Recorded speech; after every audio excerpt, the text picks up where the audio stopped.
Hello, my name is Sarah Kelani and I am the AAA tutor at PhoenixFT.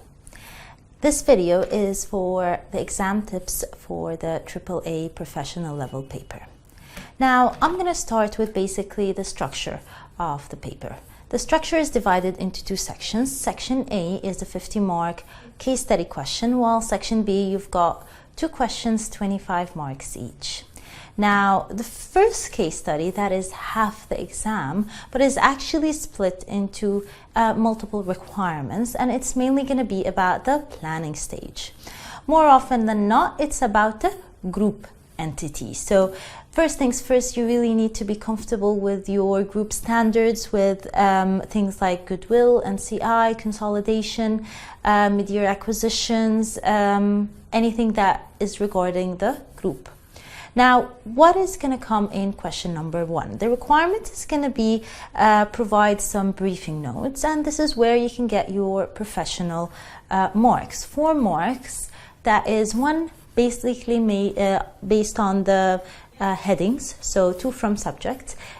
Second is on the introduction. Third is on the subheadings and paragraphs, so basically writing audit risk and each audit risk and paragraphing it properly.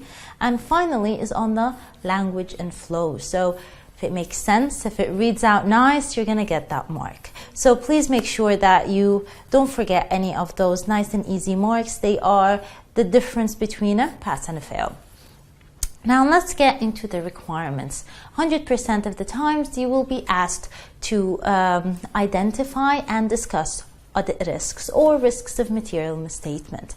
So most importantly, guys, make sure that you structure your answer properly. So having materiality, very important, don't forget to calculate it. So the calculation along with your conclusion, material, not material. Second is make sure that you discuss the issue as well as the accounting standard. Finally, ending with the risk, which is basically how does it impact the financial statements, understatement, overstatement of the P&L and the SOFP. So make sure that you include all of these items to maximize your marks. Now, it may be asked or may not, business risks. So some sittings business risks are there, some are not. So generally it's a 50-50 chance. Please don't base your guess that is it going to come or not based on the prior sitting, because the examiner can bring business risk twice in a row.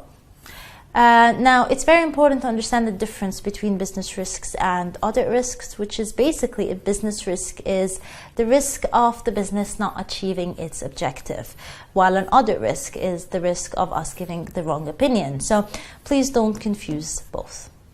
Now, generally, question 1 will also include writing up some procedures on an issue or 2. So here generally is where students can really maximize on their marks. So make sure that you basically write the verb, the rare copy, inspect or review, that is fine. Verify is also okay. Recalculate, reperform, physically inspect. So all of these are the verbs. And make sure that you write the reason why. So why are you inspecting this document? What are you looking for it, and what assertion does it cover?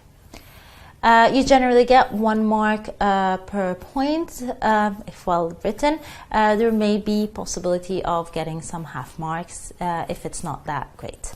Now, then you may have another area as part of the syllabus, as part of question number 1. Sometimes other assurance services comes here, but most likely you will be getting an ethics question as well as part of your planning stage.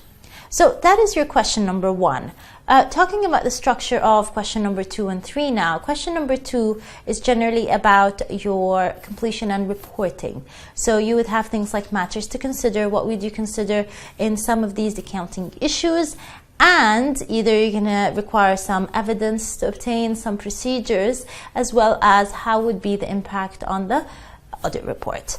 You may as well be asked to criticize an audit report, so you may have either writing an impact on the audit report or criticizing an audit report, or even both. right? So you need to be comfortable with knowing the structure, the proper structure of the report, and also knowing how would the impact be. So it's going to give an adverse opinion, or it's going to give, for example, a qualified opinion.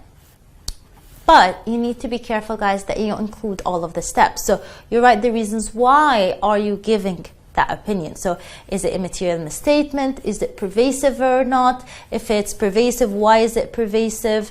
If it's not, then why do you think so? So you need to write the steps to actually reach the conclusion of this is a qualified opinion.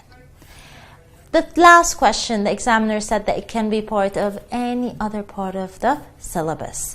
And in this case, really, it can be from anything. In most cases, you can be tested on other assurance services, quality control, other professional issues, can be issues like going concern. It can be anything, right? Now, for other assurance services, make sure that you're comfortable with things like due diligence, prospective financial information, social environmental reporting. So these are the common ones that generally come. Forensics as well.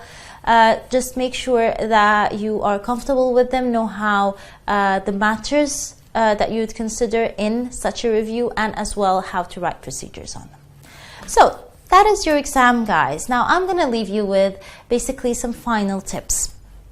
AAA paper is a very lengthy paper, so I do get many students who come out of the exam and tell me I didn't finish.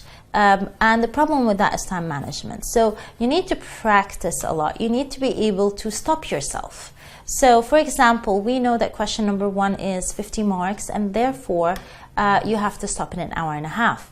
Now, dissect that 1 hour and a half into further questions. So if you've got an audit risk question that is 24 marks, then that's nearly a quarter of the exam. So you would need to spend 45 minutes on it. Do not spend any more. So stop yourselves, guys, because you can easily get more marks if you go and do other questions than that additional maybe 1 mark if you write, you know, an additional risk. So make sure that you do time yourself to be able to finish the paper. Now, second thing, guys, and I do emphasize on that a lot, you do need to be quite comfortable with all of your accounting standards. It has been becoming more technical in the exam in these last few sittings. It is becoming very technical in terms of the accounting standards. So you do need to know the details of all of the accounting standards and knowledge, and be comfortable with the standards to be able to easily identify the risks.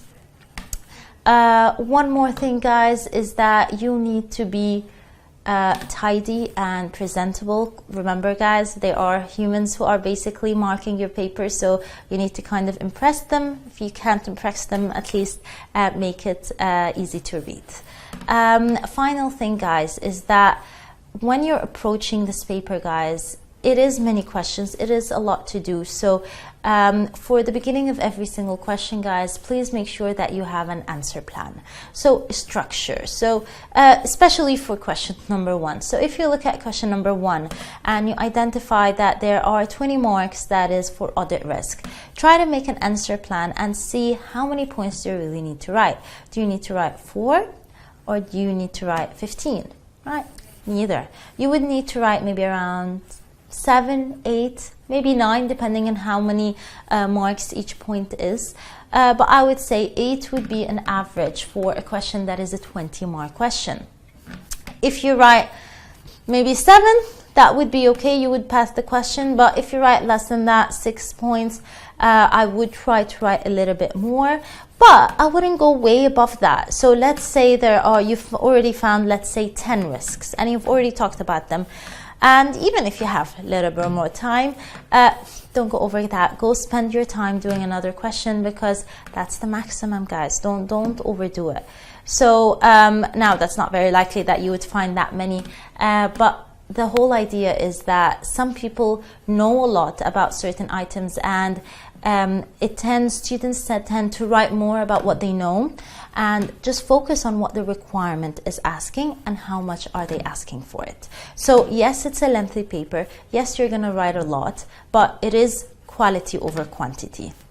you need to make sure that you are writing for the marks, not just writing what you feel you know, or the more of it. So one statement can get a mark and you may write it in a full paragraph, but the statement was enough. You don't need to actually repeat yourself in other words, right? So that is basically one of the main mistakes that a lot of students do, is that basically they repeat themselves in other words, which basically gets no marks. You've already gotten the mark.